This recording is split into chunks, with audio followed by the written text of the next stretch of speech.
Hello and welcome everyone. So today we are going to see the numericals. तो numerical देखने वाले हैं, कौन से न्यूमेरिकल देखने वाले हैं सर? ग्रेविटेशन की, क्योंकि चैप्टर हो गया कंप्लीट। अभी देखते हैं पहले नीट वाले न्यूमेरिकल और उसके बाद में देख लेंगे एनसीईआरटी के न्यूमेरिकल। इस बार पहले नीट के कर लेते हैं फिर एनसीईआरटी, ठीक है? कोई दिक्कत तो नहीं है? दिक्कत होगी भी तो आप मुझे बताओगे कैसे, लेकिन फिलहाल स्टार्ट कर देते हैं। पहला न्यूमेरिकल आपके सामने आपकी कंप्यूटर स्क्रीन पर ये रहा, the kinetic energy of a planet in a elliptical orbit about its sun at position A B C। ठीक है, R के ए के बी के सी, ये के बी के सी या फिर इसको K1 K2 K3 मान लो, ठीक है, respectively. A C is the major axis, A C is the major axis and S V is perpendicular to A C at the position of sun as shown in the figure. Then देखो बच्चों, ये actually में आपका figure आपको दे रखा है आपके question में ही। ये आपका है, ये रहा, ये आपकी पोजीशन नंबर ए है, ये आपकी पोजीशन नंबर बी है और यहाँ पर पोजीशन सी है और सन आपका कहीं यहाँ पर दे रखा है। आपसे पूछा है इनकी काइनेटिक एनर्जी का आपको ये बताना है कि ऑर्डर क्या होगा, कहाँ पर काइनेटिक एनर्जी सबसे ज़्यादा होगी, ए पर होगी, बी पर होगी या सी पर होगी। तो काइनेटिक एनर्जी आप जानते हो हाफ एम वी स्क्वायर होती है। एम किसी फिक्स प्लानेट के लिए यदि बात कर रहे हैं तो मास तो फिक्स हो गया, सिर्फ वेलोसिटी, जिसके लिए वेलोसिटी ज़्यादा होगी उसकी काइनेटिक एनर्जी ज़्यादा होगी। तो दोस्तों आपको पता है कि काइनेटिक एनर्जी जो सन के पास होता है, उसको गर्मी ज़्यादा लगती है, वो तेज़ भागता है। तो सन के पास जो होगा उसको ज़्यादा गर्मी लगेगी, वो ज़्यादा तेज़ भागे। तो सबसे यहाँ पर यदि सन है तो सबसे पास कौन है? ए। तो ए की वेलोसिटी सबसे ज़्यादा होगी। उससे दूर कौन है? बी। तो बी की वेलोसिटी इससे कम होगी। उससे भी दूर कौन है? सी। तो सी की वेलोसिटी इससे कम होगी। सबसे ज़्यादा वेलोसिटी ए की, सब उसके बाद बी की, उसके बाद सी की। तो काइनेटिक एनर्जी का भी यही ऑर्डर होगा, सबसे ज़्यादा काइनेटिक एनर्जी ए पर, फिर बी पर, फिर सी पर। ठीक है, तो काइनेटिक एनर्जी कहाँ पर ज़्यादा होती है? जो पोजीशन सन के ज़्यादा पास होगी, क्योंकि वहाँ पर वेलोसिटी ज़्यादा होती है। वेलोसिटी ज़्यादा क्यों होती है? क्योंकि भाई सन के पास प्लानेट को गर्मी लगती है ना, इसीलिए। हाँ, इसीलिए वो तेज़ भागते हैं। ऐसा नहीं है बच्चों, एरियल वेलोसिटी कांस्टेंट करनी होती है उन्हें, उनको अपनी एरियल वेलोसिटी कांस्टेंट करनी होती है प्लानेट्स को, इसीलिए जब सन के पास होते हैं तो तेज़ चलते हैं ताकि ज़्यादा एरिया स्वैप कर पाएँ। जबकि वो सन से दूर होते हैं तो वो कम एरिया स्वैप करना होता है, क्योंकि वो कम दूरी तय करनी होती है ताकि एरिया इक्वल रहे। और ये सारी चीज़ें अपन डिस्कशन अच्छी तरह से कर चुके हैं जब केपलर के रूल्स पढ़े थे तब। तो सेकंड रूल्स तब देखोगे, जब केपलर का सेकंड रूल देखोगे तो इसमें अपन ये पढ़ चुके हैं, ठीक है। नेक्स्ट क्वेश्चन आपके सामने ये रहा कि आपके लिए Kepler's third law states as square of period. अच्छा, कोई मिला की बात ये है कि जो केपलर का सेकंड लॉ वो आपको इन्होंने बता रखा है कि वो ये होता है T is proportional to K R Q, ऐसा इन्होंने बता रखा है, ठीक है। T is proportional to K R Q, यहाँ पर स्क्वायर लिखा है तो टी ये है, यहाँ पर क्यूब है। T square is proportional to K R cube, ठीक है। मास बता रखा है, mass of sun and planet are M. तो सन का मास है वो कैपिटल एम है और जो प्लानेट उसके अराउंड रिवॉल्व कर रहा है उसका मास स्मॉल एम है, ठीक है, ठीक है, ठीक है। और न्यूटन के ग्रेविटेशन, यहाँ पर जो न्यूटन का इन दोनों के बीच में जो अट्रैक्शन फोर्स लगेगा वो ये होता है, वो अपन जानते हैं ऑलरेडी, ठीक है। तो आपसे पूछा गया है, यहाँ पर जी है, जी क्या है? यूनिवर्सल ग्रेविटेशन कांस्टेंट है। The relationship between ji and के इज डिस्क्राइब्ड है। तो आपको जी और के बीच में रिलेशन बताना है बच्चों। क्या बताना है? जी और के बीच में रिलेशन बताना है। दोस्तों क्या आप ये जानते हो जो टाइम पीरियड होता है उसको आप कैसे लिख सकते हो? जो टाइम पीरियड होगा उसको कैसे लिख सकते हो बच्चों? तो जो वेलोसिटी होती है, तो टाइम पीरियड की बात करें तो वो क्या हो जाएगा? Distance upon velocity. तो एक पूरे टाइम पीरियड में कितनी डिस्टेंस कवर होती है? जितना उसका वो बन रहा होता है सर्किल, तो 2πr अपॉन वेलोसिटी। प्लानेट की वेलोसिटी कितनी होती है सन के अराउंड? gm/r। दोस्तों प्लानेट की वेलोसिटी यही होती है। यहाँ पर m मास ऑफ सन है, प्लानेट का मास नहीं है, क्योंकि प्लानेट का मास कैंसिल हो जाता है। क्यों? क्योंकि जब ये जब बराबर करते हैं आप mv²/r के, mv²/r के, तो यहाँ से ये मास तो कट जाता है। जो वेलोसिटी आती है वो √gm/r आती है, आती है। इसके लिए आपको डिटेल में समझने के लिए लेक्चर देखना ही पड़ेगा, वहाँ पर ये मैंने डिटेल में समझाया है। तो यहाँ से जो टी की वैल्यू आ रही है वो 2πr की पावर 3/2 √gm, ठीक है, ये वैल्यू आ गई टी की। और आपको यहाँ से जो आपको ये चीज़ें दे रखी, T square is proportional to K R cube, ठीक है, ये चीज़ आपको दे रखी है ना, ये चीज़ आपको समझा रखी है। तो आप क्या करो कि टी स्क्वायर दोनों साइड स्क्वायर कर लो। तो दोनों साइड जब स्क्वायर करोगे तो ये क्या हो जाएगा 4 पाई स्क्वेयर, ये r की पावर 3 हो जाएगी यहाँ पर, ये अपॉन में √gm। तो टी स्क्वायर की जगह ये वैल्यू पुट कर दो यहाँ पर जो आपको क्वेश्चन में दे रखी है उसकी जगह वैल्यू क्या पुट करोगे 4 pi square r³ upon G capital M equals to KR³। तो R³ से R³ कट जाएगा। यहाँ से आपको रिलेशन किस में पूछा था, जी और के में। जी और के में तो देखो जी और के में क्या रिलेशन आ गया आपका, जी और के में क्या रिलेशन आ गया कि 4 पाई स्क्वायर जो है वो किसके इक्वल है KGM के। 4 पाई स्क्वायर इक्वल आ गया KGM के, मतलब ये एक ऑप्शन भी था आपका, ये एक ऑप्शन था तो आपका ये वाला ऑप्शन आप टिक कर देना कि 4 pi square equal to KGM, जहाँ पर के क्या है ये कांस्टेंट जो अपने को क्वेश्चन में दे रखा है, जी क्या है यूनिवर्सल ग्रेविटेशन कांस्टेंट, एम क्या है यहाँ पर मास ऑफ सन। प्लानिट का मास कहीं पे यूज़ नहीं हुआ क्योंकि प्लानिट का मास ऐसे कट जाता है। ठीक है, नेक्स्ट क्वेश्चन की बात कर लेते हैं। A planet moving an along an elliptical orbit is closest to sun at distance r1 and farthest away at the sun r2. If v1 and v2 are the linear velocity at these point respectively, then the ratio is। अच्छा जी, ये देखो ये ellipse बन गया, और अपन जानते हैं कि जो सन होता है इसके एक फोकस पे होता है, तो मैं मानता हूँ इस वाले फोकस पे।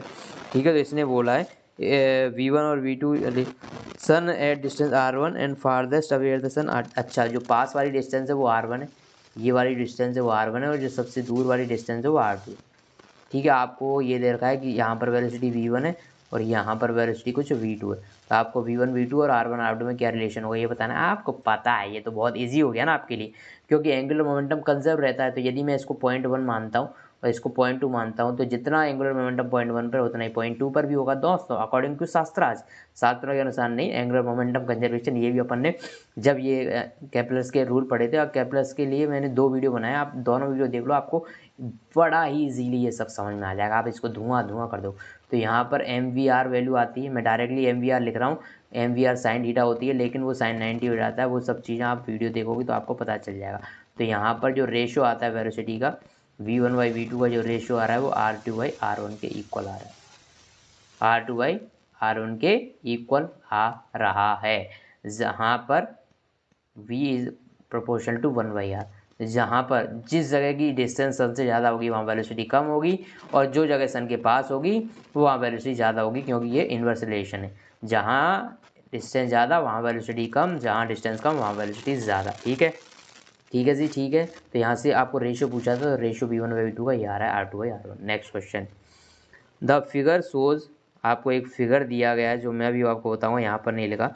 Figure shows elliptical orbit of a planet M, elliptical orbit बताता है प्लानिट एम का अबाउट द सन। ओके, ये देखो, ये आज का ऐसे एलिप्टिकल ऑर्बिट बना रखा था। ठीक है, और यहाँ पर ये इधर है सन, कहीं यहाँ पर सिचुएटेड है। ठीक है, ये इधर एरिया, ये इतना एरिया कवर कर रहा है, जो एरिया AB है ये रहा। ठीक है, ABS। ठीक है, ये मास M है, यहाँ पर ये वेलोसिटी V से ऐसे चल रहा है। ठीक है, वेलोसिटी तो कांस्टेंट हो गई नहीं, वेलोसिटी तो चेंज होती रहेगी। आपको एक दूसरा एरिया ये यहाँ पर इतना स्वैप कर रहा है। ठीक है, आपको क्या बता रखा है कि द शेडेड एरिया SCD जो SCD एरिया है ना, SCD जो एरिया है वो क्या है, is twice the area SAB। ये ट्वाइस है किसका, SAB का। ठीक है, इधर वाले एरिया से ये वाला एरिया से यदि ये वाले एरिया कंपेयर करोगे तो इधर वाले का 2 गुना है। SAB ये जो एरिया है ना ये वाला, इसके कंपेरिजन में इधर वाला 2 गुना है, इसने ऐसा बता रखा है। ठीक है, if T1 is the time for planet to move from C to D। ठीक है, यदि C से D तक इसको चलने में टाइम लगता है T1, और यहाँ से A से B चलने में इसको टाइम लगता है, ठीक है, A से B में टाइम लगता है T2, तो आपको इनका वो बताना है कि इनमें से कौन ज़्यादा होगा, तो आप ये जानते हो A1/T1 इक्वस टू A2/T2, ये एक कांस्टेंट होता है, जानते हो, एरियल वेलोसिटी कांस्टेंट रहती है, एरियल वेलोसिटी कांस्टेंट रहती है। तो पहले ये वाला एरिया ले लूँ मैं, ये वाला एरिया SCD, तो SCD इसी का टाइम तो T1 है, और इसका जो टाइम पीरियड है, बच्चों, इसका जो टाइम पीरियड है वो निकालने के लिए आपको करना पड़ेगा SAB, ये एरिया है, अपॉन इसका टाइम कितना लग रहा है T2। तो मुझे रेशो चाहिए एक्चुअली में T2 और T1 में क्या रेशो है। ठीक है, T2/T1 का रेशो क्या है, तो T2/T1 का ratio SAB upon SCD, SAB upon SCD। और आपको बता रखा है जो SCD है ना वो इसका डबल है, SAB का डबल है भाई, SAD का डबल है SCD। तो SAB से SAB कट गया, यहाँ से T2/T1 का जो रेशो आया वो आया 1/2। तो जो T1 जो टाइम है वो 2 गुना है T2 से, जो T1 टाइम है वो 2 गुना है एज़ कम्पेयर टू T2। जितना टाइम यहाँ पर लगेगा, जितना टाइम यहाँ लगेगा मतलब ऐसे भी एरिया कवर करने में, उससे 2 गुना टाइम यहाँ पर लगेगा, क्योंकि एरिया का जो रेशो होता है वो मतलब एरियल वेलोसिटी कांस्टेंट रहती है। ये भी मैंने आपको बताया कि मैंने 2 वीडियो बना रखे हैं इसमें से, तो आपको सिर्फ फर्स्ट वाला वीडियो जब आप देख लोगे ना, जहाँ पर मैंने फर्स्ट और सेकंड केपलर लॉ डिस्कस करें, वहाँ पर ये चीज़ें आपको आराम से मिल जाएगी कि ये कांस्टेंट क्यों रहता है। नेक्स्ट क्वेश्चन देखते हैं अपन। नेक्स्ट क्वेश्चन ये है, time period of revolution of planet A around the sun is 8 times of B. Okay. Planet A around the sun is 8 times that of B. Okay. एक ठीक है, आप पहले तो ये आप बताओ ये रिलेशन आपको पता है कि नहीं। यदि अपन मोशन कैसा मानते हैं, सर्कुलर, यदि सर्कुलर मोशन मानते हैं तो ये वाला रिलेशन होता है, और एग्जैक्ट रिलेशन एक्चुअली में ये होता है, क्योंकि मोशन कैसा होता है, एलिप्टिकल, और एलिप्टिकल मोशन के लिए ये एक फॉर्मूला है जो आपको पता होना चाहिए। T² is proportional to A⁻3। ए यहाँ पर क्या होती है, सेमी मेजर एक्सिस होती है। अब आप ये मत पूछना ये सर चीज़ें कहाँ से आई, इसके लिए आपको बस मैंने आपको बताया ना, बस सिर्फ फर्स्ट वीडियो देखना, ये सारी चीज़ें वहाँ पर मिल जाएंगी आपको, ठीक है। तो यहाँ से यदि मैं रेशो लूँ तो T1/T2 का square is equal to constant, ratio में तो कॉन्स्टेंट हट ही जाएगा वैसे पर लेकर, ठीक है, R1/R2⁻3 ये रेशो आ जाएगा। आपको उसने बता दिया है कि time period of revolution of planet A around the sun, तो प्लानेट ए का टाइम पीरियड जो है ना वो क्या है, वो 8 गुना है एज़ कम्पेयर टू बी के कंपेयर में ए का टाइम पीरियड 8 गुना है। The distance of A from sun is how many times greater than of B. तो ये डिस्टेंस आपको बतानी, डिस्टेंस का क्या रेशियो है, ये आर ए, ये आर बी, ये इसका टाइम पीरियड टी ए, ये टी बी। तो टी ए कितना 8 गुना है, टी ए 8 गुना है टी बी का, ये आपको उसने बता दिया, ठीक है। इसका स्क्वायर जो है वो क्या हो जाएगा, रेशियो में ये हट जाएगा, सी तो हट ही जाएगा। आपको इनका रेशियो बताना है कि आर ए और आर बी में क्या रिलेशन होगा। तो यहाँ से ये हो जाएगा 64 equals to R A upon R B की पावर 3। तो यहाँ से जो R A by R B की वैल्यू आएगी, R A by R B की वैल्यू कितनी आ रही है, 64 की पावर 1/3 मतलब 4। 64 की पावर 1/3 मतलब क्या है, 64 को क्या लिख सकते हैं, 4 × 4 × 4, तो 4 की पावर 3 और ऊपर है 1/3, 4 की पावर 3 × ऊपर है 1/3, तो ये 4 बचेगा। तो R A equals to 4 R B. तो प्लानेट जो होंगे ना उनमें से जो ए नामक प्लानेट होगा, वाह क्या बात है, ए नामक जो प्लानेट होगा वो 4 गुना दूर होगा बी नामक प्लानेट के, बी नामक प्लानेट के 4 गुना दूर होगा सन से एज़ कम्पेयर टू बी नामक प्लानेट, ए नामक प्लानेट 4 गुना दूर होगा, ठीक है। तो इनके डिस्टेंस का रेशियो आ गया। अब ऐसे ही नेक्स्ट क्वेश्चन है, distance of 2 planet from sun are, 2 planet हैं जिनकी सन से डिस्टेंस कितनी है, पहले की मान लेते हैं डिस्टेंस है 10, मान लेते नहीं दे रखी है 10⁻13 मीटर, और दूसरे की जो डिस्टेंस दे रखी है वो दे रखी है 10⁻12 मीटर, ठीक है। Ratio of time period of the planet, तो इनके टाइम पीरियड का रेशियो बताना, तो आपको ये चीज़ें पता होगी, अब ये भी बताइए नहीं भी पता होगी तो ये चीज़ें आपको पता ही होनी चाहिए, R1/R2 की power cube, T² is proportional to R cube, ठीक है। वहाँ से ये रिलेशन आया, तो आपको सिर्फ टाइम पीरियड का रेशियो बताना है दोनों का, ठीक है। इनके बीच में रिलेशन क्या, R1 की वैल्यू 10⁻13 है और ये वैल्यू 10⁻12 है, ऊपर रेशियो, ये यहाँ पर 10⁻1 बचेगा क्योंकि ये 10⁻13 और यहाँ से नीचे से 12 ऊपर आएगा तो 10⁻1 बचेगा, ठीक है। तो ये 10 टू पावर हो जाएगा कितना 3, 10⁻3। तो T1/T2 का जो रेशियो आएगा वो आ जाएगा, T1/T2 का स्क्वायर इतना आ रहा है 10⁻3, तो T1/T2 कितना आ जाएगा, यहाँ से T1/T2 आ जाएगा 10⁻3/2। 3/2 को मतलब समझते हो ना 1.5, तो इसको मैं 2 पार्ट में यदि लिखूँ तो 10⁻1 और 10⁻1.5 मतलब 10⁻½ ये हो जाएगा 10√10। तो T1/T2 का जो रेशियो है वो 10√10 आ रहा है, यही आपका एक ऑप्शन था, आपको टिक करना था जी। नेक्स्ट क्वेश्चन आपके सामने आपकी कंप्यूटर स्क्रीन पर प्रस्तुत है। A satellite A of mass m is at a distance r from the surface of Earth. Another satellite B of mass 2m is at 2 R distance from earth centre, their time period are in ratio. अच्छा जी, T1/T2 का जो ratio है square का वो किसके equal होता है, R1/R2 की पावर 3 के। यहाँ पर मास का कोई रोल है क्या, अरे बोलो नहीं है ना। और आपको दे रखा है जो R2 मतलब दूसरे प्लानट की डिस्टेंस 2R है, दूसरे प्लानट की डिस्टेंस 2R है और फर्स्ट प्लानट की डिस्टेंस R है, ये R है और ये डिस्टेंस 2R है की पावर 3। तो यहाँ से T1/T2 का ये रेशो आया, तो T1/T2 की वैल्यू इक्वल आई किसके, 1 सॉरी इसका स्क्वायर भी तो है इधर, इसके स्क्वायर की वैल्यू आई किसके इक्वल 1/8 के, समझ गए ना, क्योंकि R से R कट जाएगा और ये 1/8 हो जाएगा। तो यहाँ से T1/T2 का जो रेशो आया वो आया 1/√8। √8 को मैं लिख सकता हूँ 4 × 2 और 4 जब रूट से बाहर आ जाएगा तो क्या बचेगा 2, तो इनका रेशो आया ये T1/T2 का रेशो है 1/2√2। ओके, नेक्स्ट क्वेश्चन आपके सामने आज के लिए आपके इस कंप्यूटर स्क्रीन पर ये रहा, the mechanical quantity which has reciprocal of mass. ऐसी कौन सी इनमें से क्वांटिटी, आपको 4 क्वांटिटी दे रखी हैं जिनकी जो डायमेंशन है ना वो m इनवर्स पे डिपेंड करती है, ऐसा पूछा था आपसे। ऐसी कौन सी क्वांटिटी है जो जिसकी डायमेंशन m इनवर्स पे डिपेंड करती है, तो 4 क्वांटिटी आपको देख रखी थी। एक तो दे रखी थी angular momentum, torque, coefficient of thermal conductivity और ग्रेविटेशनल कांस्टेंट।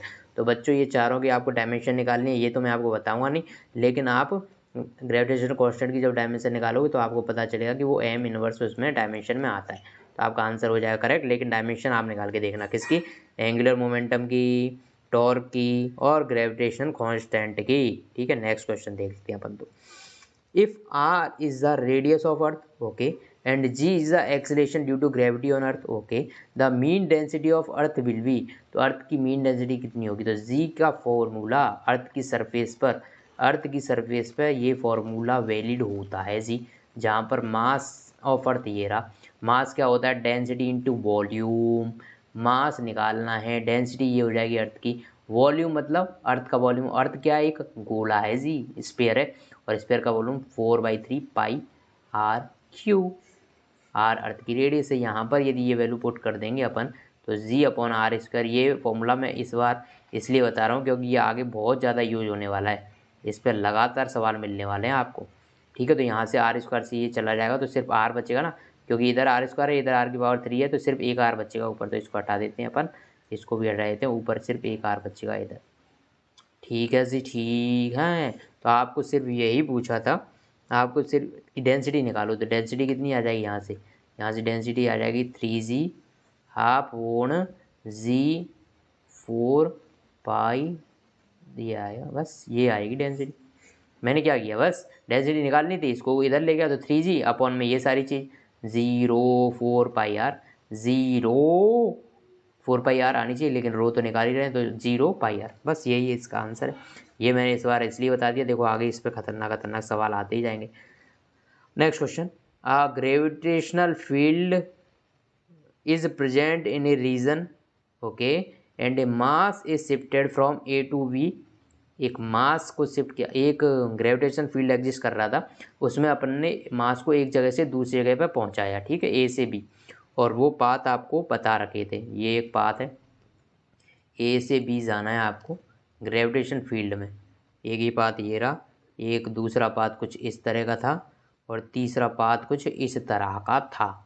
आपसे यही पूछा था भाई कि इफ़ W1 W2 W3, यहाँ पर जो वर्क हुआ वो W1, यहाँ पर जो वर्क हुआ W2, यहाँ पर जो वर्क हुआ W3, represent the work done by the gravitation force along the respective path, then, तो आपको इन तीनों में वो बताना था कि W1 ज़्यादा होगा, W2 ज़्यादा होगा, W3 ज़्यादा होगा, मतलब इनका बेसिकली आपको ये कंपैरिजन करना था इनमें से कौन सा ज़्यादा होगा। तो आप कौन से फील्ड के अगेंस्ट वर्क करोगे तो, या फिर किस फील्ड के उसमें कर रहे हो आप इफेक्ट में, तो भाई यहाँ पे ग्रेविटेशन फील्ड है, ग्रेविटेशन फोर्स के लिए वर्क करना पड़ेगा, लेकिन gravitation force is a conservative force, और कंजर्वेटिव फोर्स का जो वर्क होता है वो पाथ पे डिपेंड नहीं करता, तो किस पे डिपेंड करता है, सिर्फ इनिशियल और फाइनल पोजीशन पे। तो दोनों हर एक केस में फाइनल पोजीशन बी ही है, और हर केस में इनिशियल पोजीशन ए है, तो ए से बी आप किसी भी पाथ के थ्रू जाओ वर्क सेम ही रहेगा तीनों पाथ में। तो यहाँ पर आपका आंसर W1 = W2 = W3 ही रहेगा। क्यों रहेगा आप समझ गए, क्योंकि यहाँ पर वर्क डन पाथ पे डिपेंड करेगा ही नहीं, because the gravitation force is a conservative force. ठीक है, next question, if the mass of sun are 10 times smaller, okay, यदि सन का मास है, सन का जो प्रेजेंट मास है ना उसका 10 टाइम स्मॉलर हो जाए, मतलब ओरिजिनल मास का इतना हो जाए, 10 टाइम स्मॉलर हो जाए mass, and universal gravitation constant are 10 times larger in magnitude. अच्छा, ग्रेविटेशन ये वाला जो ओरिजिनल है उसका 10 टाइम्स हो जाए यूनिवर्सल ग्रेविटेशन कांस्टेंट। ठीक है, then which of the following is not correct, then इनमें से कौन सा करेक्ट नहीं है। तो सबसे पहला आपसे पूछा जी में क्या वेरिएशन होगा, क्या जी चेंज होगा या नहीं होगा। तो जी की वैल्यू होती है G M upon R square. ठीक है, G M upon R square यही वैल्यू होती है भाई ग्रेविटेशन कांस्टेंट की। ठीक है, तो यहाँ पर जी तो भाई क्या है ग्रेविटेशन कांस्टेंट, एम क्या है यहाँ पर, यदि अपन बात कर रहे हैं अर्थ के लिए, अर्थ के लिए यदि आप बात करोगे बच्चों, यदि अर्थ के लिए बात करोगे, अर्थ के रिस्पेक्ट में निकालना, तो ये मास ऑफ अर्थ होता है, ये रेडियस ऑफ अर्थ हो जाएगी, अर्थ की सरफेस पे बात हो रही है। तो जी चेंज हो गया भाई, यदि जी की वैल्यू चेंज हो गई, यूनिवर्सल ग्रेविटेशन कांस्टेंट चेंज हो गया, तो भाई ये जी तो चेंज होना ही है। यदि यूनिवर्सल ग्रेविटेशन कांस्टेंट की वैल्यू चेंज हो गई तो एक्सीलरेशन ड्यू टू ग्रेविटी भी चेंज हो जाएगा। कितना हो जाएगा, यदि ये 10 टाइम्स हो गया, यदि ये 10 टाइम्स हो गया ओरिजिनल का, जी डैश मान लेते हैं इसको क्योंकि चेंज हो गया ना, कितना हो गया ओरिजिनल का 10 टाइम्स, तो भाई जी डैश मतलब यहाँ पर ये भी जी डैश कितना हो जाएगा ओरिजिनल का 10 गुना हो जाएगा। तो यही ऑप्शन आपका करेक्ट है। एक्चुअली में उसमें इनकरेक्ट पूछा था तो उसने ऑप्शन दे रखा है g on the earth will not change, g on the earth will not change, ऐसा एक ऑप्शन था और आपसे इनकरेक्ट पूछा था तो यही इनकरेक्ट हो गया ना। उसने ऑप्शन में दे दिया कि जी चेंज नहीं होगा, लेकिन देखो यहाँ तो दिख रहा है ना जी चेंज हो गया, तो यही अपने लिए करेक्ट हो गया क्योंकि इसने इनकरेक्ट पूछा था। समझ गया, ठीक है, ठीक है, ठीक है, ठीक है। अब आप समझ गए क्योंकि यहाँ पर ग्रेविटी की वैल्यू इंक्रीज हो चुकी है तो अकॉर्डिंगली आप बाकी ऑप्शन चूज कर सकते थे। ओके, यदि रोड पे चलना अभी टफ हो जाएगा या इजी हो जाएगा, तो आपको पता है रोड पे चलना टफ हो जाएगा क्योंकि ग्रेविटेशन है भाई, यहाँ पर ग्रेविटेशन की वैल्यू बढ़ गई ना, g acceleration due to gravity increase हो गई, तो आपको पैर उठाने में ज़्यादा तकलीफ होगी क्योंकि आपको ग्रेविटी के अगेंस्ट ही पैर उठाना पड़ता है और ग्रेविटी नीचे ज़्यादा लग रही है तो पैर उठाने में आपको तकलीफ होगी, मतलब रोड पर चलना थोड़ा टफ हो जाएगा। ठीक है, time period of pendulum will change or not, तो टाइम पीरियड जो पेंडुलम का होता है 2 pi under root L upon g, 2 pi under root of L by g. तो यदि जी की वैल्यू चेंज हो चुकी है, जी की वैल्यू चेंज हो चुकी है, जी की वैल्यू इंक्रीज हो चुकी है, तो टाइम पीरियड क्या हो जाएगा, टाइम पीरियड पर भी इफेक्ट आ जाएगा। ठीक है, ओके, टाइम पीरियड क्या हो जाएगा डिक्रीज हो जाएगा क्योंकि ये जी की वैल्यू इंक्रीज होगी ना तो टाइम पीरियड डिक्रीज हो जाएगा, तो टाइम पीरियड भी चेंज होगा, अर्थ पे चलना भी मुश्किल हो जाएगा। Rain drop will fall faster, यदि अर्थ देखो कोई भी चीज़ अर्थ पर क्यों गिर रही है, कोई भी चीज़ अर्थ पर क्यों गिर रही है, अर्थ पर कोई भी चीज़ इसलिए गिर रही है क्योंकि भाई उस पर ग्रेविटी उसको पुल कर रही है। यदि ग्रेविटेशनल एक्सीलरेशन की वैल्यू बढ़ गई तो अब ये अर्थ पर ये रेन ड्रॉप वगैरह तेज़ी से गिरेंगी, अब ये रेन ड्रॉप वगैरह तेज़ी से गिरेंगी क्योंकि अब इन पर ग्रेविटी की फोर्स ज़्यादा लगेगी, एम जी होती है ना, एम जी ग्रेविटेशन फोर्स, यदि जी की वैल्यू इंक्रीज हो गई तो ग्रेविटेशन फोर्स भी इंक्रीज हो जाएगी जिसकी वजह से ये नीचे तेज़ी से गिरेंगी। तो ये बात भी सही थी, तो 3 ऑप्शन मैंने बता दी करेक्ट हो, तो इनकरेक्ट कौन सा हो गया कि g on the earth will not change, एक ऐसा ऑप्शन भी था, तो ये तो इनकरेक्ट हो गया ना, जी तो चेंज हो रहा है। Next question, spherical planet has a mass M and diameter D, a particle of mass m falling freely near the surface of this planet will experience an acceleration due to gravity equal to, तो जो z की value होती है बच्चों किसी भी planet के लिए G M upon radius of that planet का स्क्वायर। ठीक है जी, ठीक है, तो इस प्लानेट का मास एम है, ठीक है, रेडियस आर है, तो डायमीटर दे रखा है तो डी/2 का स्क्वायर हो जाएगा। तो यहाँ पर एक्सीलरेशन ड्यू टू ग्रेविटी कितना हो जाएगा उस प्लानेट पे 4gm/d², 4gm/d², 4gm/d², 4gm/d²। तो यहाँ पर m याद रखना, m मास ऑफ अर्थ नहीं है, उस प्लानेट का मास है जो भी, क्योंकि आपको यहाँ पर कैपिटल m दे रखा है तो ये प्लानेट का मास है। ठीक है, डी इस प्लानेट की रेडियस है। ठीक है, एम मास फॉल कर रहा है, एम मास फॉल कर रहा है, कोई दिक्कत नहीं यार, कोई दिक्कत नहीं, ये तो मास आया ही नहीं ना, ये कहीं आया क्या, देखो अब मैं बता देता हूँ आपको एक्चुअली में एक्सीलरेशन ड्यू टू ग्रेविटी निकालते कैसे। अच्छा, इसके लिए वैसे आप चाहो तो मैंने भी एक अच्छा बहुत ही अच्छा वीडियो बना रखा है कि वेरिएशन इन जी एंड जी और वेरिएशन इन जी के बारे में। तो एक्चुअली में कैसे निकालते हैं ये जी, किसी भी प्लानेट, ये मान लेता हूँ यही वाला प्लानेट है जिसका मास एम पी है और इसकी रेडियस आर पी है। ठीक है, एक मास इस पर फॉल कर रहा है, इसका मास एम है, तो देखो होता क्या है कि एक्चुअली में किसी भी प्लानेट पर जो मास होता है वो कितना होता है, किसी भी प्लानेट पर यदि मास m है तो वेट कितना होगा mg, और यही mg किसके इक्वल होगा, इन दोनों के बीच के ग्रेविटेशन फोर्स के G M M upon R square. तो यहाँ से m से m कट हो जाता है तो g की वैल्यू अपने पास आती है G M of planet upon R of planet का स्क्वायर। अर्थ के लिए निकालोगे तो अर्थ का मास और अर्थ की रेडियस ले लोगे, अर्थ के लिए नहीं निकालोगे तो जिस प्लानेट के लिए निकाल रहे हो उसका मास और उसकी रेडियस ले लोगे, वहाँ के जी की वैल्यू आ जाएगी। जी तो ये वाला कैपिटल जी तो हमेशा कांस्टेंट रहेगा, universal gravitational constant. Next question आपके लिए ये रहा, which of the following plots represent the variation of gravitation field on a particle with distance R due to a thin spherical shell of radius R. देखो ये spherical cell है, इसके लिए आपको वेरिएशन इन जी का ग्राफ प्लॉट करना है। तो आप जानते हो तो आप नहीं जानते हो तो आपको जानना पड़ेगा कि इसके अंदर, इस शेल के अंदर ग्रेविटेशनल फील्ड ज़ीरो होता है। कब तक, जब सरफेस तक नहीं आ जाए तब तक। जब तक आप सरफेस पर नहीं आ जाते तब तक ये ग्रेविटेशनल फील्ड की वैल्यू ज़ीरो होती है। और जैसे ही आप यहाँ से बाहर निकलोगे तो वैल्यू हो जाती है G M upon R square, G M upon distance का स्क्वायर। और सरफेस पर, एकदम सरफेस पे ही बात पूछूंगा तो जी एम अपॉन इसकी रेडियस जो भी होगी उसका स्क्वायर। ठीक है, बाहर निकलोगे तो सेंटर से लेके उस जगह तक की डिस्टेंस मतलब स्मॉल आर। तो यहाँ से सरफेस तक तो वैल्यू रहेगी ज़ीरो।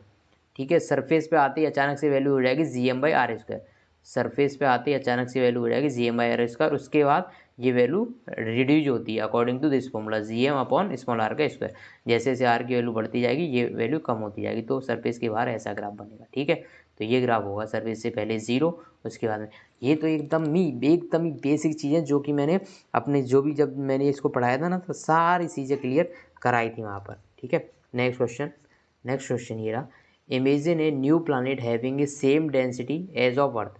जितनी अर्थ की डेंसिटी है इस प्लानट की डेंसिटी भी वही है, ऐसा बोला है आपको। ठीक है, but it is 3 times bigger than earth in size. तो जो प्लानट है वो अर्थ के कंपैरिजन में 3 गुना बड़ा है, अर्थ के कंपैरिजन में 3 गुना बड़ा है। ठीक है, तो इसकी रेडियस जो है प्लानट की वो क्या है, 3 गुना है अर्थ की रेडियस की। मैंने कहा ठीक है। If the acceleration due to gravity on earth is g, तो जो अर्थ पर ग्रेविटेशन है उसकी वैल्यू जी दे रखी, ग्रेविटेशन एक्सलेशन की वैल्यू जी दे रखी है। ठीक है, and that on surface of, अच्छा तो इस प्लानट पर जी की वैल्यू आपसे पूछी है। मैंने कहा ठीक है, तो जी की वैल्यू होती क्या है, G M upon R square. ठीक है, अर्थ के लिए ये वैल्यू हो जाएगी G mass of earth upon R of earth का स्क्वायर। उस प्लानट के लिए जी डैश की वैल्यू हो जाएगी, जी तो कांस्टेंट ही है, mass of that planet upon R of that planet का स्क्वायर। दोनों का ले लो रेशो, दोनों का रेशो ले लो, तो यहाँ से जी तो जी कट जाएगा, M E upon M P into, क्योंकि आर के इन्वर्सली प्रोपोर्शनल है यहाँ पर, तो R of planet upon R of earth का स्क्वायर। समझ गए आप। अब आपसे बोला गया है कि सेम डेंसिटी, अच्छा जी, अच्छा, यहाँ पर ट्विस्ट है, एक थोड़ा सा ट्विस्ट है कि डेंसिटी सेम है, वहाँ पर डेंसिटी सेम है, मास सेम बताया गया इसने नहीं, डेंसिटी सेम बताई। तो आपको एक यहाँ पर खेल खेलना ही पड़ेगा। मास ऑफ अर्थ को लिखोगे density of earth into volume of earth, और वॉल्यूम ऑफ अर्थ होता है 4/3 पाई आर अर्थ का क्यूब अपॉन, क्योंकि डेंसिटी तो उस प्लानट की भी सेम है, 4/3 pi R of that planet का स्क्वायर। ये मज़ेदार चीज़ है भाई, R P square upon R E square तो है ही। यहाँ से ये सारी चीज़ कटे जाएंगी, ये भी कट जाएंगी क्योंकि डेंसिटी तो सेम है, पाई से पाई कट जाएगा। तो आर ई जब ये ऊपर आएगा तो जी बाई जी डैश की जो वैल्यू आ रही है वो देखो क्या आ रही है, ये आर ई यहाँ पे आएगा तो ऊपर आर ई बचेगा सिर्फ, क्यों, ये आर ई का स्क्वायर था, ये आर ई का क्यूब था, तो सिर्फ एक आर ई बचेगा। ऐसे नीचे आर ई का क्यूब आएगा और ये आर पी का स्क्वायर है, तो नीचे आर ऑफ प्लानट बचेगा।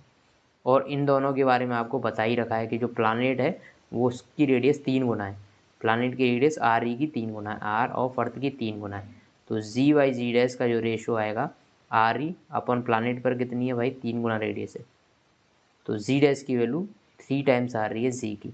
मज़ेदार क्वेश्चन है ना, मज़ेदार क्वेश्चन है। यहाँ पर मास सेम नहीं बोले इसने, डेंसिटी सेम बोली है भाई। डेंसिटी सेम बोली तो आपको मास को फर्दर फॉर्मूले में रखना पड़ेगा, डेंसिटी इंटू वॉल्यूम के फॉर्म। नेक्स्ट क्वेश्चन आपके सामने आपकी कंप्यूटर स्क्रीन पर ये रहा, अ density of newly discovered planet is twice that of earth. एक प्लानट है जिसकी जो डेंसिटी है वो 2 गुना है अर्थ की डेंसिटी से। आपने कहा ठीक है।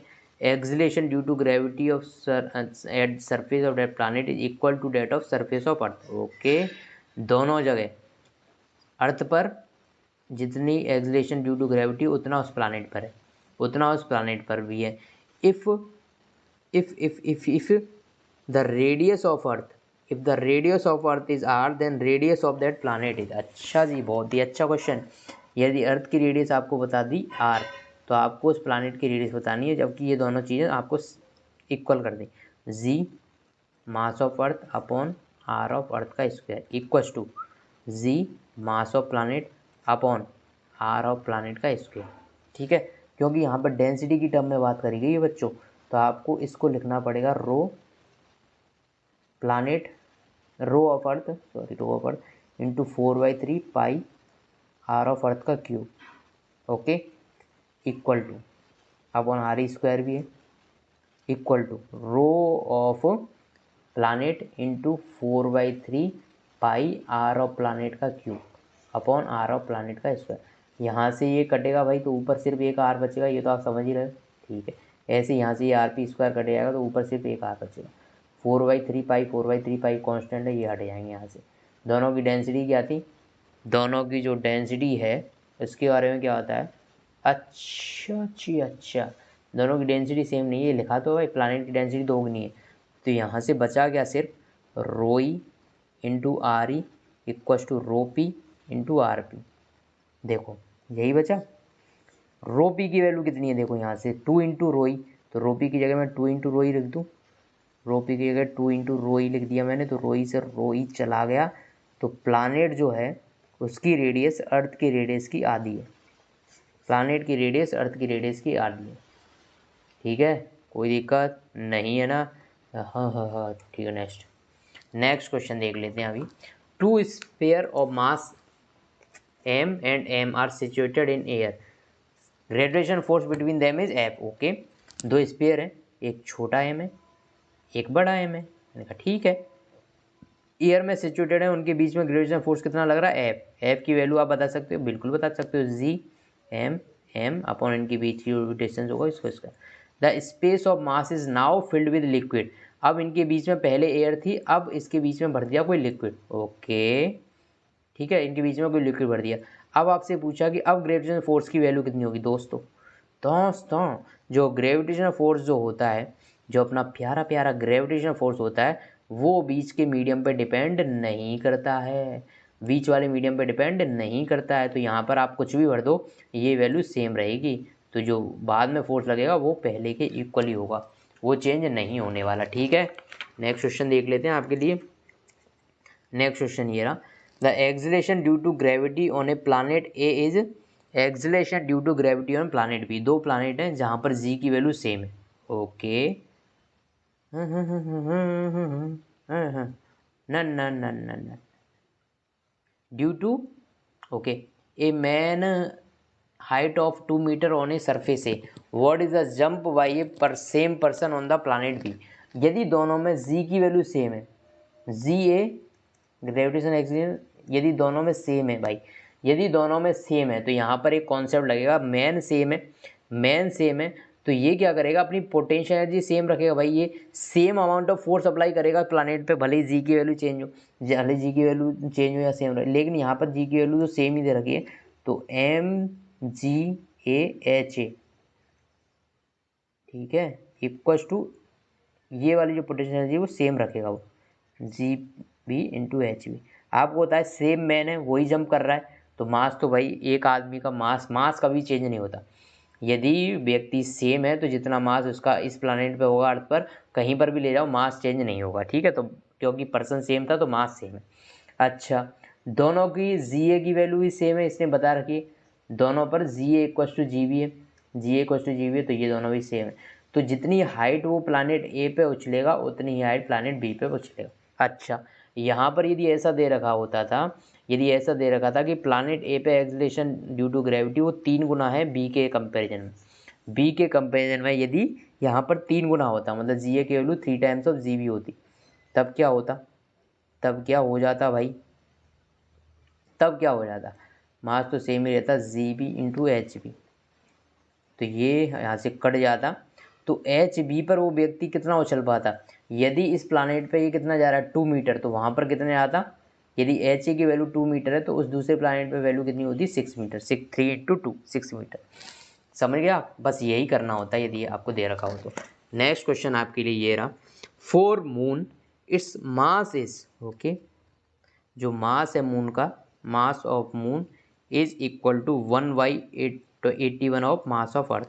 ठीक है, ये दे रखा है आपको, ठीक है, ये आपको दे रखा है, यहाँ पर थोड़ा सा क्लियर नहीं है, लेकिन ये चीज़ें आपको दे रखी हैं। मैंने ये क्वेश्चन, हालांकि मैंने ये लिखा था, लेकिन ये थोड़ा सा गड़बड़ हो गया यहाँ पर, कि मास ऑफ मून जो है 1/81 टाइम्स है मास ऑफ अर्थ का, ओके, एंड इट्स डायमीटर, जो इसका डायमीटर है, वो कितना है, diameter of moon is equal to 1/3.7 diameter अर्थ की डायमीटर, और इसमें ये relation, if acceleration due to gravity eight earth is 9.8 then eight moon, अच्छा, जी की वैल्यू होती है, वो होती है G M of dead planet upon R P of dead planet का स्क्वायर, यही होती है। तो यदि अर्थ के लिए मैं लिखना चाहूँ तो G mass of earth upon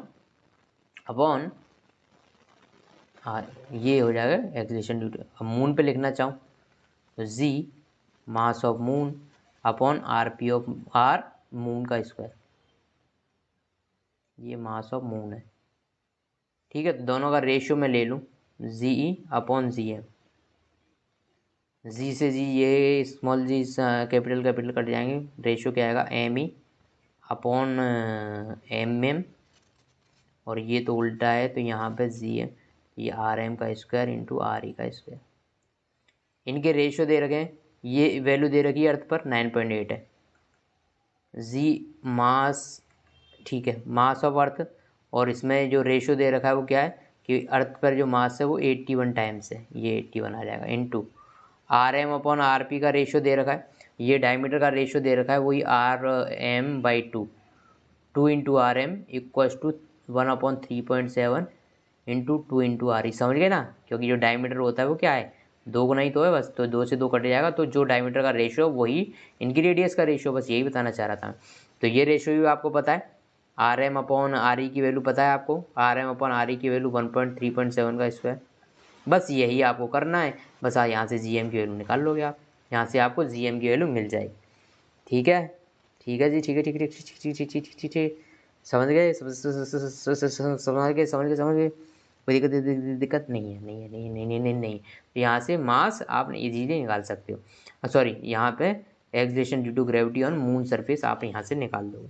next question पे चला जाए, बिल्कुल चला, what will be the formula of mass of earth in term of R and G, okay, mass का फॉर्मूला बताना है किसके टर्म में, आर और जी की फॉर्म में, आर और जी की फॉर्म में नहीं, ग्रेविटेशन एक्सीलरेशन की भी फॉर्म में, जी की फॉर्म में, तो जी आप जानते हो, जी जो होता है G M upon R square, earth की सरफेस की बात हो रही है, तो ये अर्थ की सरफेस पर जो एक्सीलरेशन होता है वो, यहाँ पे ये तो यूनिवर्सल ग्रेविटेशन कांस्टेंट है, ये मास ऑफ अर्थ है, ये रेडियस ऑफ अर्थ है, तो यहाँ से जो मास ऑफ अर्थ की वैल्यू आएगी वो क्या आएगी, G R square upon G, बस यही फॉर्मूला है, यही आंसर है आपका।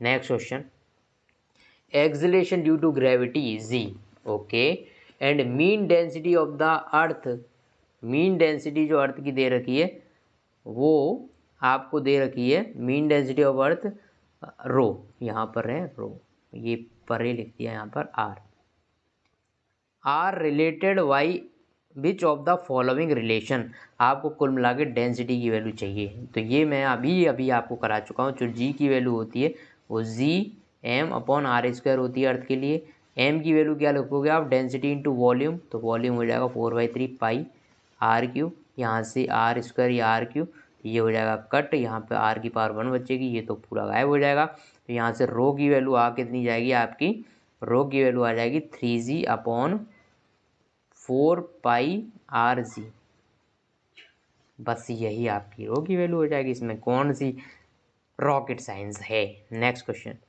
To particles of equal mass go around a circle of radius R under the action of their mutual gravitation attraction. दो पार्टिकल हैं, ठीक है, उनके बीच में म्यूचुअल अट्रैक्शन की वजह से एक मास एम, एक मास एम, ठीक है, ग्रेविटेशन की वजह से वो सर्कुलर मोशन कर रहे हैं। The speed of each particle, आपको हर एक पार्टिकल की स्पीड बतानी है। ये थोड़ा कॉन्सेप्चुअल क्वेश्चन है। पहली बात ये कि ये दोनों हमेशा डायमेट्रिकली अपोजिट यदि रहेंगे तो इनके जो ग्रेविटेशनल फोर्स है वो एक दूसरे के सामने ऐसे लगेंगे। यदि ये डायमेट्रिकली अपोजिट नहीं रहेंगे भाई, यदि यहाँ पर डायमेट्रिकली अपोजिट नहीं है तो भाई देखो, इस पे फोर्स लगेगा इधर की डायरेक्शन में, इस पे फोर्स लगेगा इधर की डायरेक्शन, तो इनके कंपोनेंट बनेंगे। फिर इस फोर्स के हो जाएंगे कंपोनेंट। एक कंपोनेंट सेंटर की तरफ तो एक कंपोनेंट इधर आएगा, एक कंपोनेंट इधर, तो एक कंपोनेंट सिर्फ सेंटर की तरफ आएगा, लेकिन फिर इनकी वेलोसिटी कांस्टेंट नहीं रहेगी। यदि इनका कोई टेंजेंशियल कंपोनेंट आ गया गलती से, यदि इनका ऐसे टेंजेंशियल कंपोनेंट आने लग गया तो होगा क्या, यदि इनका टेंजेंशियल कंपोनेंट ऐसे आने लग जाएगा तो इनकी वेलोसिटी कांस्टेंट कहाँ रहेगी, इनकी वेलोसिटी तो चेंज होती जाएगी। तो फिर क्या है, यदि वेलोसिटी कांस्टेंट वेलोसिटी से इनको मूव करना है तो होना क्या चाहिए, ये डायमेट्रिकली अपोजिट रहे हमेशा, मतलब एक यहाँ एक उसके सामने। उससे क्या होगा कि दोनों पर ग्रेविटेशनल फोर्स इस लाइन के अलोंग लगेगा। इस लाइन के अलोंग मतलब सारा का सारा जो फोर्स है वो इस लाइन के अलोंग ही लग रहा है, मतलब इसकी वेलोसिटी बढ़ाने के लिए यहाँ पर कोई फोर्स मौजूद नहीं है। यदि वेलोसिटी कांस्टेंट रखनी है तो ये डायमेट्रिकली अपोजिट रहेंगे। यदि डायमेट्रिकली अपोजिट रहेंगे तो आपको बताएं यहाँ पर जो सेंट्रीपिटल फोर्स होगी, जो सेंट्रीपिटल फोर्स होती है उसको कोई ना कोई फोर्स प्रोवाइड करता है। तो यहाँ पर सेंट्रीपिटल फोर्स कौन प्रोवाइड करेगा, ग्रेविटेशनल फोर्स, बिल्कुल।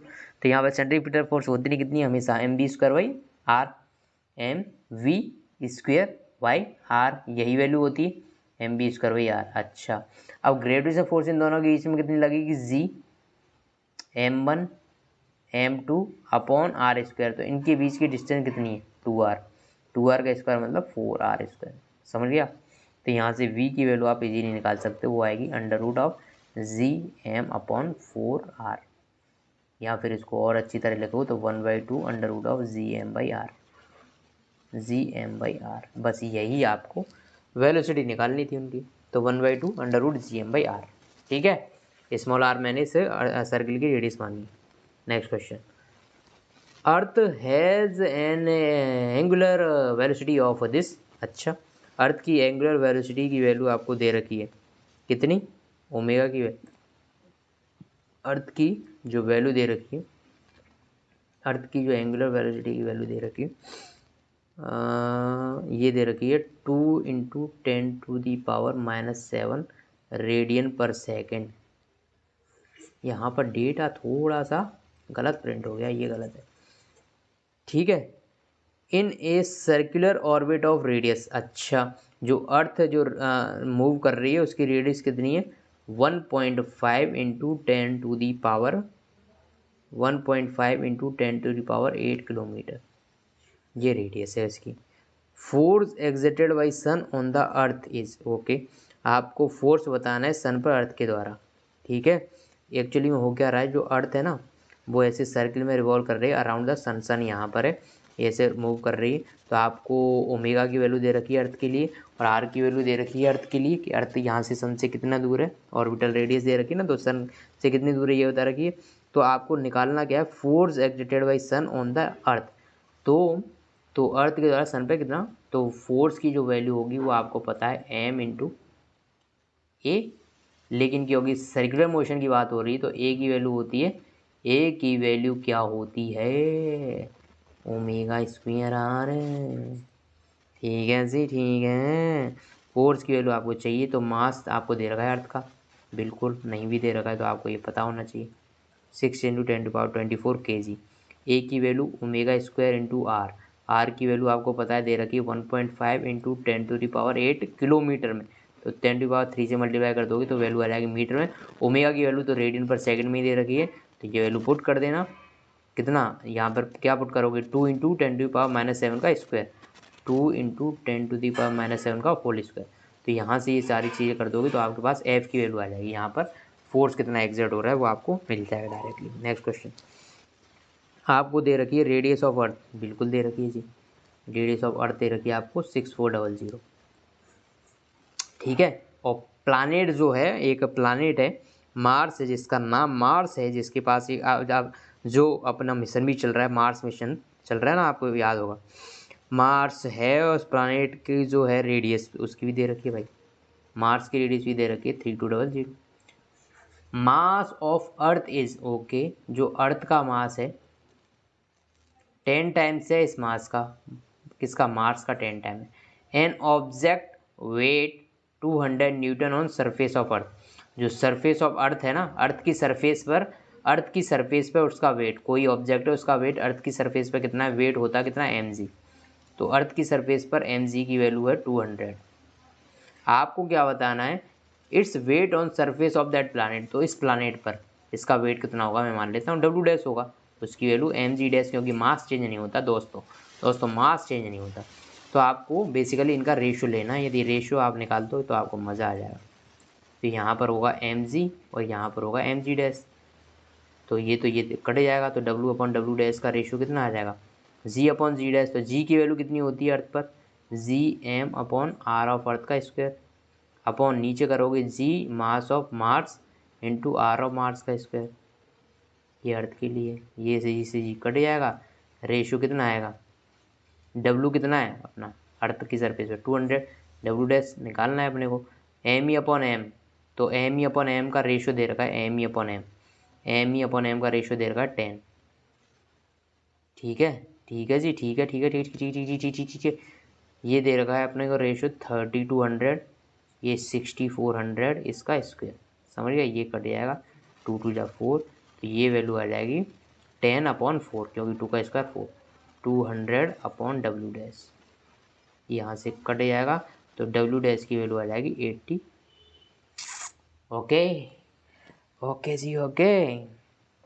तो वेट आप निकाल सकते हो ना, वैसे वेट निकालने में कोई दिक्कत तो नहीं आएगी, 80 न्यूटन आ जाएगा उस प्लानट पे। नेक्स्ट क्वेश्चन आपके पास 25 नंबर क्वेश्चन है, if gravitation force between two object, अच्छा, दो ऑब्जेक्ट के बीच में जो ग्रेविटेशन फोर्स है वो क्या होता है वैसे generally, G M M upon R square, लेकिन इस बार इसने चालाकी कर दी, इस बार इसने बोल दिया कि दो अपने ऑब्जेक्ट है उनके बीच में जो ग्रेविटेशन फोर्स है ना वो F is proportional to 1/r है, ना कि 1/r स्क्वायर है, ठीक है। R is the distance between them, then particles in a circular path would have its orbital speed, अच्छा जी, जो अभी क्वेश्चन किया था ना वैसा ही क्वेश्चन है, कुछ वैसा ही कुछ क्वेश्चन है जी, लेकिन इस बार जो जी एफ की वैल्यू है, एफ की जो वैल्यू है बच्चों, वो किस तरह से डिपेंड हो रही है, G M M upon R, G M M upon R square ना हो के G M M upon R. तो ये जो फोर्स है वही क्या करेगा उनको, वही क्या करेगा उन पार्टिकल्स के बीच में क्या प्रोवाइड करेगा, वही सेंट्रीपिटल फोर्स। तो यहाँ पर जो ग्रेविटेशनल फोर्स होगा वही सेंट्रीपिटल फोर्स हो जाएगा एफ सी, और एफ सी की वैल्यू कितनी होती है, M B square by R, और एफ जी कितना है, G M M upon R. तो इनके बीच में जो डिस्टेंस है उसके अकॉर्डिंग आप यदि कर दोगे तो यहाँ से वो जो अपने क्या था अभी 2r स्क्वायर, तो ये एन सी एम कट जाएगा, लेकिन ये 2r स्क्वायर ना होकर इस बार 2r ही रहेगा, क्योंकि इस बार जो फॉर्मूला लगेगा वो क्या लगेगा, G M M by R. तो यहाँ से जो v प्रोपोर्शनल आ जाएगा, v जो आ जाएगा क्या आ जाएगा, v जो आएगा इसके लिए, और स्पीड जो किसके प्रोपोर्शनल आ जाएगी, यहाँ से r तो कट हो ही जाएगा भाई, v is proportional to r की पावर वॉट 0, r पे डिपेंड ही नहीं करेगा भाई। देखो M B square by R को जब प्रोपोर्शनल आप करोगे, जी एम एम दोनों की मास सेम है अपॉन आर के, आर से आर तो कट ही हो जाएगा ना यार, तो यदि 2r भी मान लो, चलो दोनों के बीच में जो अभी मैंने बताया था डायमेट्रिकल अपोजिट है, तो ये 2r हो जाएगी, तो ये 2r भी मानोगे तो r पे क्या v r पे डिपेंड करेगा, नहीं, तो v r की पावर 0 पे डिपेंड करेगा, यहाँ पे r पे डिपेंडेंसी है ही नहीं उसकी भाई। नेक्स्ट क्वेश्चन देख लें इसी तरह से, a body weight 72 Newton on surface of earth, surface of अर्थ पर एक बॉडी का वेट जो है वो 70 न्यूटन है, मैंने कहा ठीक है, what is the gravitation force on it at height equal to half of the radius of earth, यदि आप अर्थ की सरफेस से r/2 ऊपर चले गए तब इसका वेट कितना होगा दोस्तों, जी डैश यदि जो होता है हाइट के साथ में, उसमें वेरिएशन क्या होता है 1 प्लस एच वाई आर का स्क्वायर। हाइट के साथ में जी में ये वेरिएशन आता है। जी डैश की वैल्यू मुझे चाहिए, जी डैश की वैल्यू मुझे चाहिए, तो जी कितना है भाई, जी जो अर्थ की सरफेस पर है, जी जो अर्थ की सरफेस पर है वो कितना आ जाएगा यहाँ से 72/m अर्थ की सरफेस पे 72/m अपॉन 1 प्लस एच कितना ये r/2 इसका स्क्वायर। तो यहाँ से जो वैल्यू आएगी जी डैश की 72/m, ये नीचे बचेगा 1 + 1/2 मतलब 3/2। तो 3/2 का यदि नीचे स्क्वायर कर दोगे, 3/2 का स्क्वायर कितना हो जाएगा 9/4, तो 4 ऊपर जाएगा 9 नीचे बचेगा। तो इसको मैं यहाँ से हटा के इसको लिखता हूँ 9, इसको लिखता हूँ यहाँ पर 4, तो ये हो जाएगा 8। तो जी डैश की वैल्यू आ रही है 32/m। तो मतलब उस प्लानेट पे भाई जी मतलब इतनी हाइट ऊपर जाने पे जी डैश की वैल्यू 32/m हो गई। तो इस जगह पर वेट कितना हो जाएगा, मास तो सेम ही रहेगा m इंटू जी डैश, तो m की वैल्यू m, जी डैश की वैल्यू 32/m, तो यहाँ से 32 आ जाएगा आंसर, 32 आ जाएगा। Okay next question, what is the depth at which the value of acceleration due to gravity becomes 1/n the value that at surface। उस depth की value बताओ जहाँ पर acceleration due to gravity 1/n times होता है। G dash depth के साथ कैसे वेरी करता है, g dash equal to g 1 - d/r। आपसे पूछा उस जगह पे इसकी वैल्यू कितनी हो जाए g/n, मतलब अर्थ की सरफेस का 1/n टाइम्स हो जाए, तो 1 - d/r। यहाँ से जी कट जाएगा भाई, d/r की जो वैल्यू आ जाएगी 1 - 1/n। मैं इसको इधर लेके आ गया 1 - n को, यहाँ से n यदि मैं ये ले लूँ एलसीएम तो n - 1, तो d की वैल्यू कितनी आ जाएगी इतनी।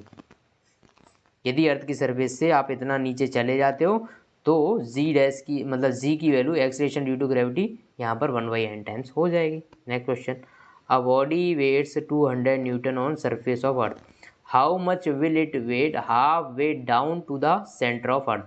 ठीक है जी, पहले आप क्या गए थे r/2 ऊपर गए थे, अभी इसने बोल दिया कि r/2 अर्थ की सरफेस के अंदर चले जाओगे तब आपका वेट कितना रह जाएगा। ठीक है, अर्थ की सरफेस पे जो वेट है वो क्या होता है, अर्थ की सरफेस पे जो वेट है वो कितना है अपना mg, और mg की वैल्यू आपको दे रखी है 200, तो यहाँ से g की वैल्यू कितनी रहेगी 200/m। ये अर्थ की सरफेस की बात हो गई। अर्थ की सरफेस से जब नीचे जाते हैं तो जी डैश में जो वेरिएशन होता है वो अभी अभी मैंने फॉर्मूला बताया।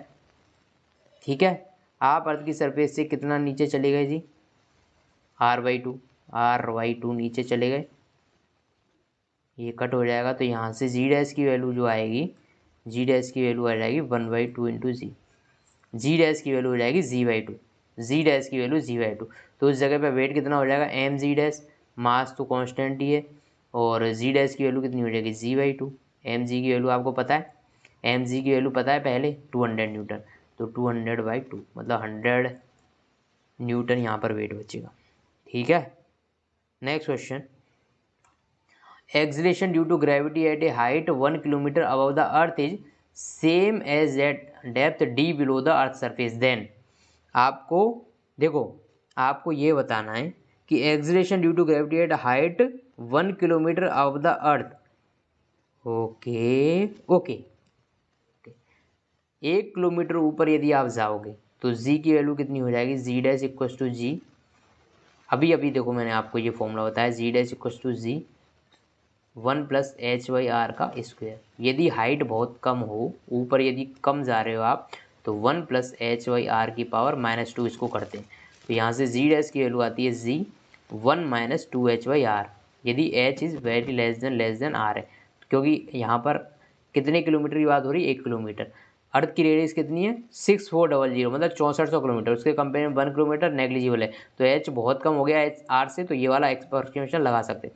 वेरिएशन इन जी देखोगे ना वहाँ पे सारी चीज़ समझ आ जाएगी। आप सोचोगे सर आप बहुत जल्दी ले जा रहे हो, हाँ मुझे भी पता है, क्योंकि यार मैं इनको इतनी डेप्थ में पढ़ चुके हैं ना, ये बहुत ही ज़्यादा एकदम बाहियात क्वेश्चन लग रहे हैं, इसीलिए मैं इतना जल्दी बता रहा हूँ। 1 - 2h/r, h की वैल्यू कितनी है 1/r रेडियस ऑफ अर्थ। ठीक है, ये आपको पता है, ये हो जाता है। तो आपसे पूछा है कि कितनी हाइट नीचे जाओगे तो यही जी मिलेगा जो 1 किलोमीटर ऊपर जाने पे, तो जी डैश इक्वल टू 1 - 2/r, ये यहाँ पर वैल्यू हो गई। सेम कितनी डेप्थ अंदर जाना पड़ेगा, तो 1 - d/r फॉर्मूला होता है अर्थ के अंदर जाने पे, तो यहाँ से जी से ये जी कट जाएगा जी। समझे जी आप, बोलो जी आप, समझ गए ना आप। तो डी आपको यहाँ से 1-2/r की वैल्यू किसके इक्वल आ रही है, 1-2/r की वैल्यू 1-d/r के। तो ये कट गया, यहाँ से डी की वैल्यू कितनी आ गई, 2 किलोमीटर। तो जितना जितना ए जी कम होगा 1 किलोमीटर ऊपर जाके, उतना ही जी कम करने के लिए आपको 2 किलोमीटर अंदर जाना पड़ेगा।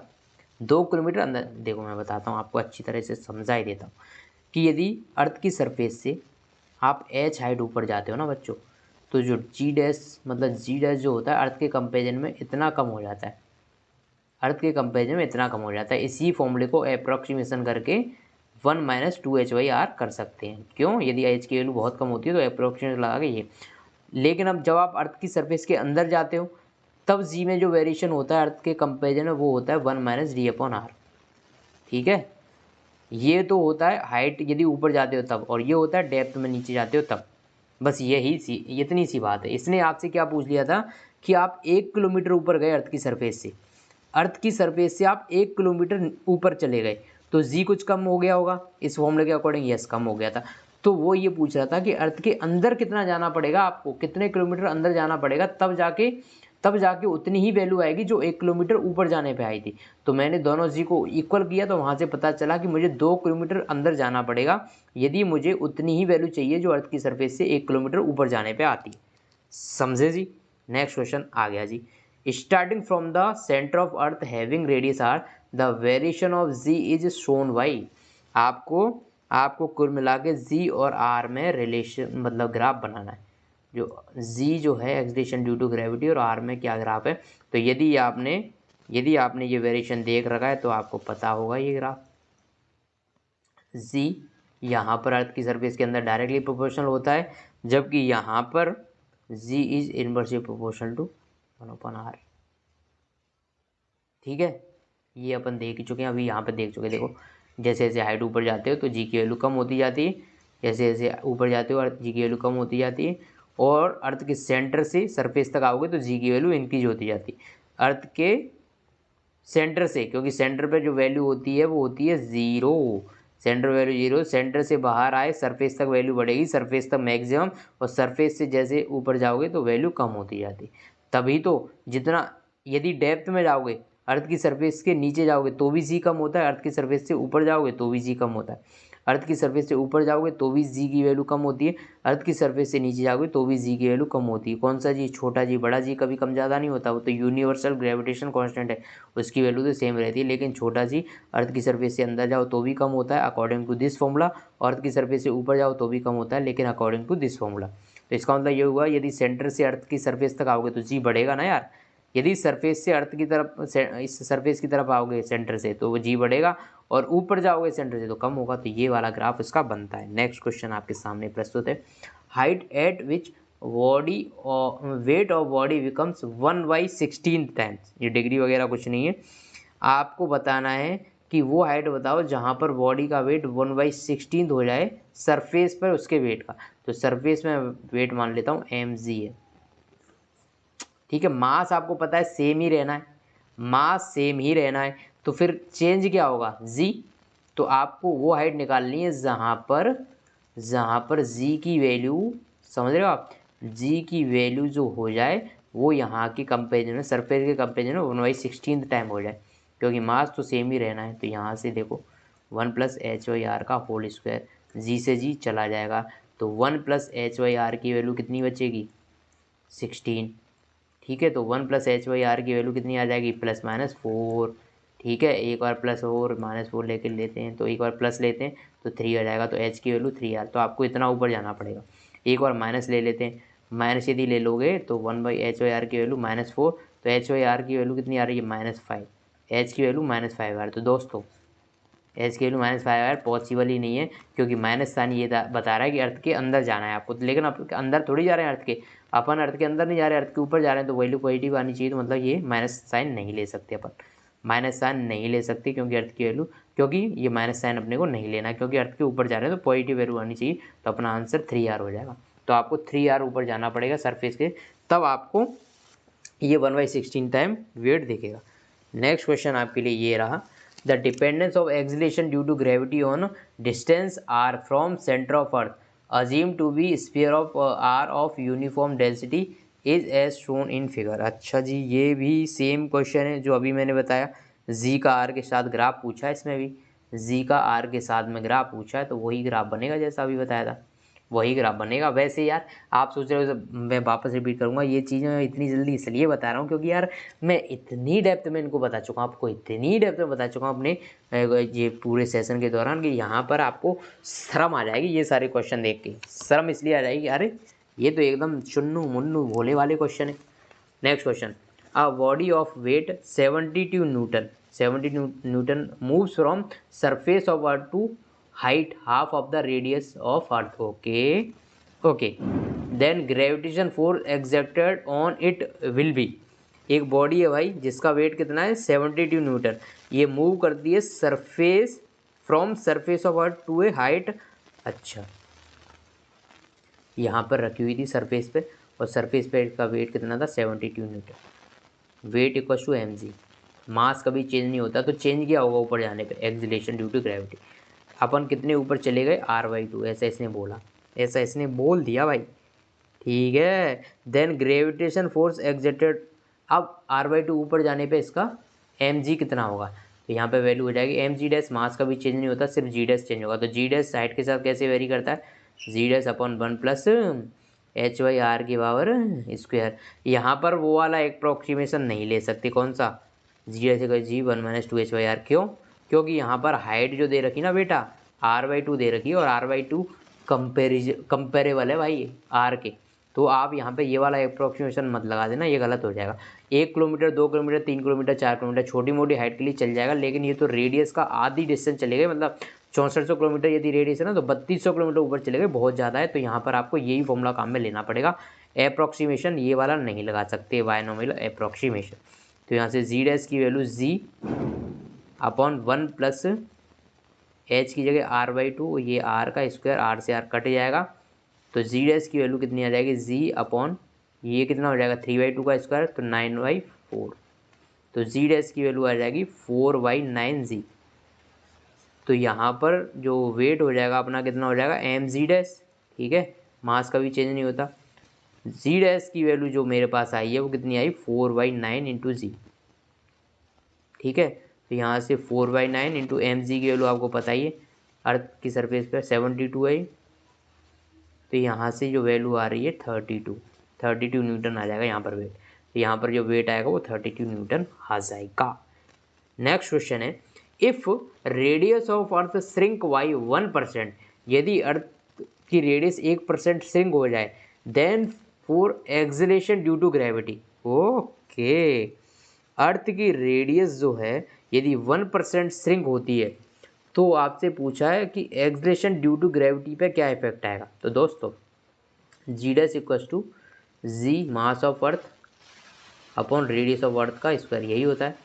यदि रेडियस श्रिंक हो गई भाई, रेडियस यदि कम हो गई, तो जी की वैल्यू इंक्रीज हो जाएगी, जी की वैल्यू इंक्रीज हो जाएगी, जी की वैल्यू इंक्रीज हो जाएगी, बस इतना ही बताना था। यदि वो आपसे एग्जैक्टली पूछ ही ले, यदि आपसे पूछ ली एग्जैक्टली कितना इंक्रीज हो जाएगा, कितना परसेंट, तो आप निकाल सकते हो ना, बिल्कुल निकाल सकते हो ना।